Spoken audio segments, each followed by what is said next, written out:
Terrorism से, bureaucratic terrorism से, police terrorism से हम मिलके आपके साथ लड़ेंगे। बहुत बहुत धन्यवाद। सर, आपने जो फेक इनकाउंटर की बात की, यू हैव एनी एविडेंसेस? क्योंकि आप बहुत बड़ी एलिगेशन लगा रहे हैं पुलिस के ऊपर। हनीफ साहब, आप भी तो कश्मीरी हैं, आप ये बात जानते हैं ऐसा हुआ है? आप मानते हैं? अगर आप मर्द मुजाहिद हैं, मुसलमान हैं, इस बात को हाँ या ना में कहिए। यहाँ फेक एनकाउंटर में आपसे सवाल करता हूँ, मैं तो प्रूफ देता रहूंगा, मैं तो ऑन कैमरा हूँ, आप ऑफ द कैमरा कहिए, क्या आप मानते हैं यहाँ फेक एनकाउंटर हुए हैं? पहले आप जवाब दीजिए। मैं देखता हूँ मुसलमान है या आप सरकारी टट्टू हैं, पहले ये बात बताइए। आपसे सवाल करता हूँ मैं। एक सेकंड, आप हाँ में मुझे जवाब नहीं सुना, हाँ ना बताओ, आप ना बताओ हुआ है। संदीप मावा साहब, मैंने सिंपल ये कहा, हैव यू बिल्कुल, I have evidence. Have you any evidence and you have produced At to the appropriate- court or any agency? सुनिए, at appropriate agencies I will Yes. provide these evidences। जब मैं जंग लड़ता हूँ, मैं पढ़ा लिखा डॉक्टर हूँ, मैं अंगूठा छाप नहीं हूँ, ठीक है ना, मैं क्लर्क नहीं हूँ कहीं का, न मैं सरकारी टट्टू हूँ, न मैं बीजेपी और आरएसएस का टट्टू हूँ। हम जो बात कहेंगे ताल ठोक के कहेंगे। चलिए आगे बताइए। संदीप साहब, जेम शाहीन ने ये भी एलिगेशन लगाई कि आपने यासीन मलिक के सामने कलमा पढ़ा था, तो क्या ये सच है? चलिए, कलमा पढ़ना तो मुसलमान की बात है।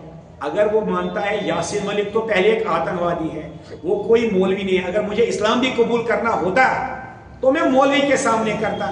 जो दरिंदा आईबी का एजेंट है, एफिडेविट देता है दिल्ली कोर्ट में, मैं तो नहीं मानता। लेकिन अगर शाहीन साहब मानता है मैं मुसलमान हूं, मुसलमान का क्या मतलब होता है? मुसल ईमान, वो तो मेरा ईमान पक्का है। आप मुझे मुसलमान कहें तो मुझे कोई तकलीफ नहीं है, ये तो फख्र की बात है, शान की बात है। लेकिन मैं निंदा करता हूं जो उसने कहा। अगर उसने कहा होता मीरवाइज के पास या किसी मौलवी के पास तो मुझे कोई एतराज नहीं होता है। लेकिन आतंकी जो आईबी के पेरोल पर, उसके पास क्यों पढ़ूंगा? और कुछ कहना है? सर, उन्होंने डिफेमेशन केस भी आपके खिलाफ दायर किया है और बहुत सारी बातें वो बोल रही थी। आपने रिसेंटली प्रेस कॉन्फ्रेंस सुनी होगी। वो आज बना कशीर पर ट्रुथ वाल द टास साइकिंग मद्रास। आप एसएचओ राजबाग जाइए, देखिए कितनी कंप्लेंटें हैं। फिलहाल मैं रेस्ट्रेन किया गया हूं कोर्ट के जरिए कि आप फेसबुक पे उनके बारे में नहीं कहेंगे, क्योंकि वो डर गया। मेरे पास 20 और ऐसी एविडेंसेस हैं जो उसके खिलाफ है, जहां उसने माल लिया है, माल है। अब वो क्यों मजबूर हो गया मुझे कोर्ट में रिस्ट्रेन करने के लिए? मैंने तो इसको रिस्ट्रेन नहीं किया।